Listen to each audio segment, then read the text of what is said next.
वृक्ष जीवन का आधार है, हम सबको लगाना पड़ेगा।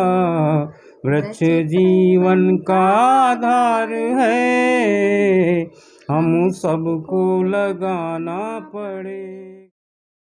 अक्सर हम सरकारी स्कूल के प्राइमरी टीचरों के ऊपर आरोप लगते सुनते हैं कि वो पढ़ाई नहीं कराते हैं, स्कूल में सिर्फ खाना पूर्ति और टाइम पास करने के लिए जाते हैं, बच्चों को शिक्षा सही से नहीं देते हैं।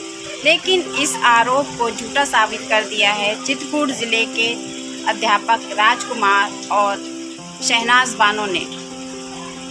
3 मई को इंडियन बुक ऑफ रिकॉर्ड में अपना नाम दर्ज करा के उन्होंने दिखा दिया है कि प्राइमरी टीचर भी बच्चों को अच्छी शिक्षा दे सकते हैं, और साथ में ही उन्होंने चित्रकूट ज़िले का नाम रोशन किया है। बहुत अच्छा लग रहा है।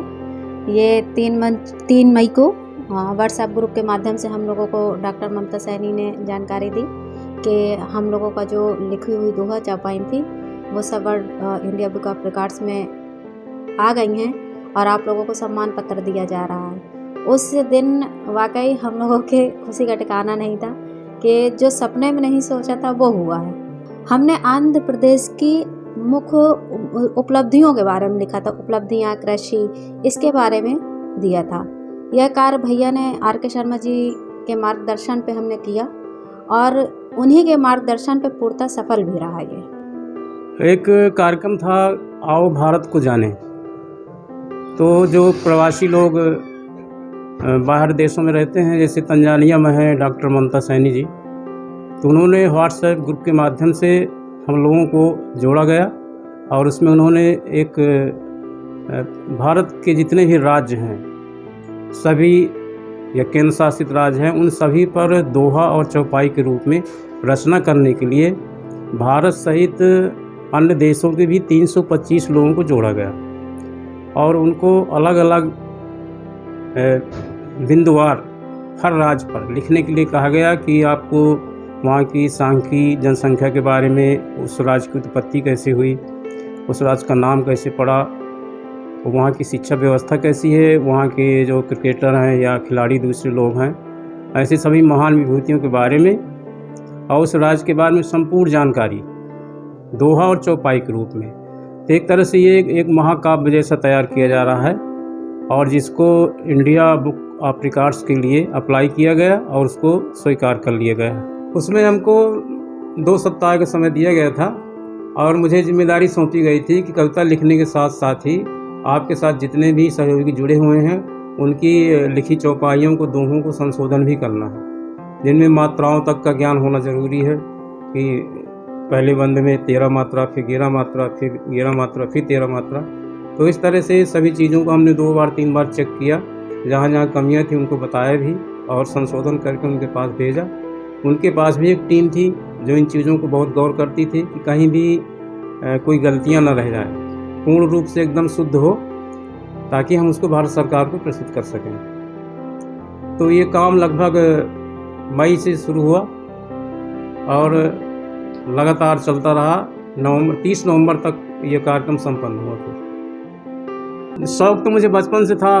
गांव में जो हमारी परंपराएं हैं, मंदिर होते हैं गांव में, भजन कीर्तन हुआ करते थे, तो उन लोगों के साथ बैठ कर के जो हमारे गांव के बुजुर्ग थे उनके साथ बैठ कर के हमने सीखा, ढोलक भी सीखा, हारमोनियम भी सीखा।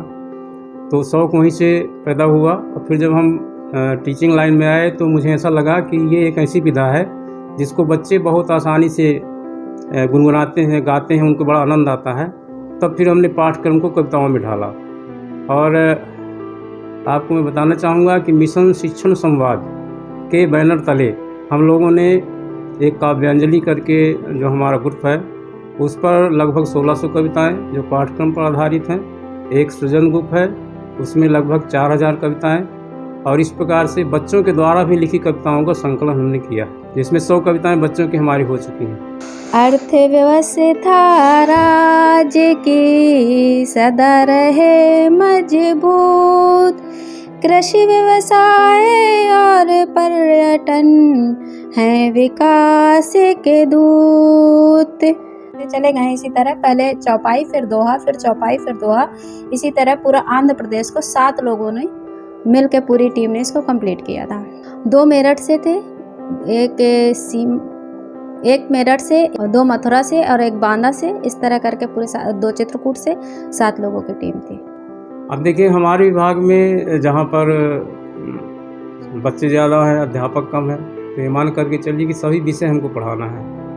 तो मैं हिंदी है और भूगोल है, इतिहास है, शारीरिक शिक्षा है, पर्यावरण है, इन सभी विषयों को टीचिंग करता हूँ और कोशिश करता हूँ कि बच्चे हमारे अच्छे बने। कविता के माध्यम से, टीएलएम के माध्यम से उनको सिखाने की कोशिश करते हैं। तो ये एक शैक्षिक नवाचार है। चूँकि हमारी जो किताबें हैं, तो इस समय जो सोशल मीडिया का ज़माना है, बच्चे ज़्यादातर मोबाइल से टच रहते हैं और उनको हम कोई ऐसा काम दे देते हैं कि आपको मोबाइल से पढ़ना है, तो वो पढ़ने के स्थान पर कई वीडियो देखने लगते हैं या गीत सुनने लगते हैं।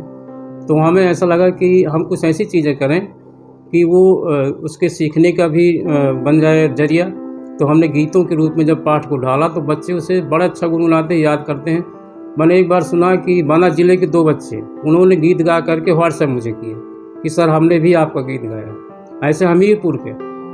तो ये बहुत ज़रूरी है, मनोरंजन के साथ साथ भी शिक्षा, जैसे कहते हैं ना कि भार ना हो बच्चे के ऊपर, उसे ऐसा ना लगे कि मुझे ज़बरदस्ती पढ़ाया जा रहा है। तो इसलिए ये सारी चीज़ें ज़रूरी हैं कि टीएलएम के माध्यम से, गीतों के माध्यम से या और ऐसी गतिविधियाँ हों जो रोचक हों, मनोरंजक हों और बच्चा उसको आसानी से सीख ले। हमने ऐसी कोई उम्मीद नहीं की थी कि वर्ल्ड रिकॉर्ड में नाम आएगा, लेकिन चूँकि डॉक्टर ममता सैनी जी 2 बार वर्ल्ड रिकॉर्ड बना चुकी थी, इसके पहले भी, तो हमें लगता था कहीं ना कहीं कि हाँ, एक बड़े मुकाम को हम प्राप्त करेंगे। आगे बस जो मिलता जाएगा लिखते जाएंगे। काफ़ी कविताएं वैसे लिख चुके हैं, जब से मिशन शिक्षण समाज में जुड़े हैं करीब 200 कविताओं को लिख चुके हैं। पाठ्यक्रम की भी लिखी हैं, गाने के तर्ज पे भी लिखी हैं, और जो भी समसामयिक कविता होती है, दहेज प्रथा या बेटी बचाओ बेटी पढ़ाओ, जो भी समसामयिक उस समय चलता है, बैठे हैं कुछ मन आ गया तो उस पर लिखते हैं। कई समाचार पत्रों में उनको स्थान भी मिला है। देखिए कोई भी काम जब करना हो तो उसको करना ही होता है, और ये कविता निकाल के लिखने के लिए समय अलग से नहीं चाहिए। ये तो कविता है ना, मन से आती है। जब कहीं भी बैठे हैं तो कविता आ गई तो बस 4 लाइनें लिख दीजिए। खबर लहरिया, आपकी खबर आपकी भाषा।